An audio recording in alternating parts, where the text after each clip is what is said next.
just realize. For some people, it's a part of their life, and it's not about drinking to get drunk or drinking to get a buzz. Okay, I don't know if you've seen it before, but there's a couple of good commercials out about drunk driving now, where that they're in an ambulance and the patient is, critical condition, and he goes, "I was just buzzed," and it all stops and says, "Oh, really? Then it's okay." No, not really. It's not okay. Buzzed driving is drunk driving, and we've run into a lot of different discussions along this. I want to know the truth, but what I have to do is trust the Lord to lead me and guide me. And along that lines, what I want to say is, I do not believe that Jesus was ever intoxicated. Okay? People use the scripture that says they called him the friend of sinners and a wine bibber.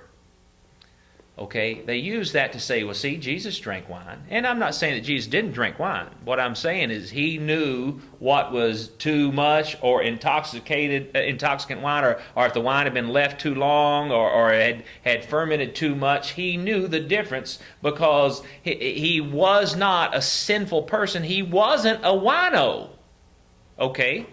The people of that day also said that Jesus did his miracles because of the power of Beelzebub, the devil. Was that true about him? Now, he was the friend of sinners, and he would go into crowds of people who were drinking and prostitutes and wayward type, and I think we all should too if we can maintain our sanctity within that ministry. I would never encourage a former alcoholic to go into a bar ministry. You know what I mean? I wouldn't want that to happen. And what I want to get at here is okay, there were people drinking wine at this wedding. Now the scripture says when they were well drunk. When they were well drunk. Well, that doesn't mean that they were slobbering drunk in the scripture. It means that they had drank a lot of the wine that was there. And go ahead. Wouldn't the new wine, as opposed to old wine, wouldn't new wine be like grape juice? It really depends. Yes. If it was, yes, it was fresh. If it was fresh, it would have been more of grape juice. It would have been fresher. Yeah. And so there is, and I wanted to get into that a little bit. In this region, wine was a staple drink. And it was fermented and unfermented.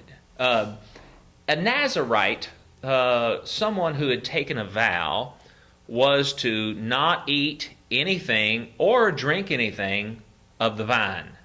Now, if you remember, there was also a stipulation about cutting the hair. No razor on the head. Samson was a Nazirite. You remember when they cut his hair? The same thing would have happened if he would have eaten from the vine. Okay? Now, the pitch here is John the Baptist came as a Nazirite type. He had a specific diet, okay, and Jesus said, John came neither eating or drinking, and he's talking about anything of the vine, and you wouldn't receive him, and I've come both eating and drinking, and you won't receive me either. And so Jesus drank from the fruit of the vine. Now, you can't, no matter how you try to contort it, you can never make me believe that Jesus was drunk when the scripture forbids drunkenness.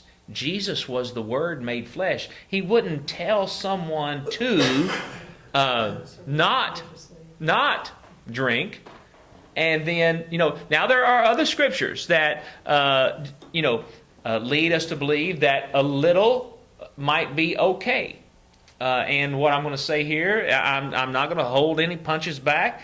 I'm going to just lay it out there just like I understand it. There is a scripture that talks about how that it assumes that people are tithers. And it says, if the journey is too far for you, okay, to convert your goods, your tithe, into money. And go and buy whatever you want, even strong drink or whatever, and just, enjoy. And the way I see that is and strong drink is fermented as far as I can tell, and that's in now how that this worked out, I don't really know. I can't really understand the detail of it, but the way that I look at it is God used the tithe to bless people in this instance that would not normally have, like somebody waiting. Like say you sold a good, like let's say you sold ox goads. And you had a fancy custom ox goad that was worth a lot of money, and someone come up and said, "Hey, I can't make it all the way into town. I want to buy this ox goad." Okay, and they gave you money that was supposed to be tithe. Well, see, this might have been a believer who was struggling for eking out a living, and you just blessed his family that they could eat for, weeks and weeks and weeks. And so God knows where every person is and what they need. There's another scripture in Psalms that says, "Give wine to those that are of a heavy heart." There's another scripture in the New Testament that says, "Drink no longer water, but a little wine for the stomach's sake." Talking about the medicinal purposes of wine. Like Granny had her little medicinal purpose XXX jug, knock anything out. And I'll tell you, yeah, in living in the world, when I would get a head cold or something, I would get a pint or half pint of wild turkey and just drink it. Now, it would knock anything out, but it would also knock you out, and I might knock anybody out. You had to keep me in a cage, because it's like that fire water, bravery in a bottle. It's just, I never want to be there again. You never know what could happen. As a child or a kid, I can remember waking up behind the wheel of a car, going 70 miles an hour down a 2-lane road.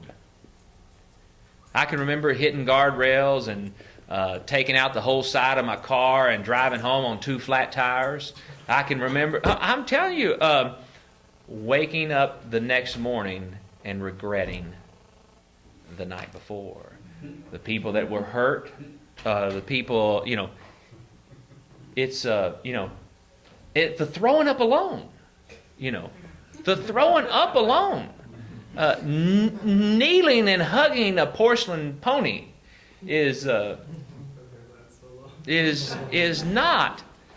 the way I want to spend my life. Now, you say, well, Brother Scott, somebody just drinks a glass of wine with their dinner. I would say, yeah, it's probably, if they're not called to church leadership, it's probably not an issue. But so many don't stop there. And if your brother or sister can't stop there, then you shouldn't promote it in one way or another in any shape, fashion. Dave? Yeah, that's it. One of the points I was going to bring up is, a lot of people just takes that one drink and they're gone, and that's something to not play with.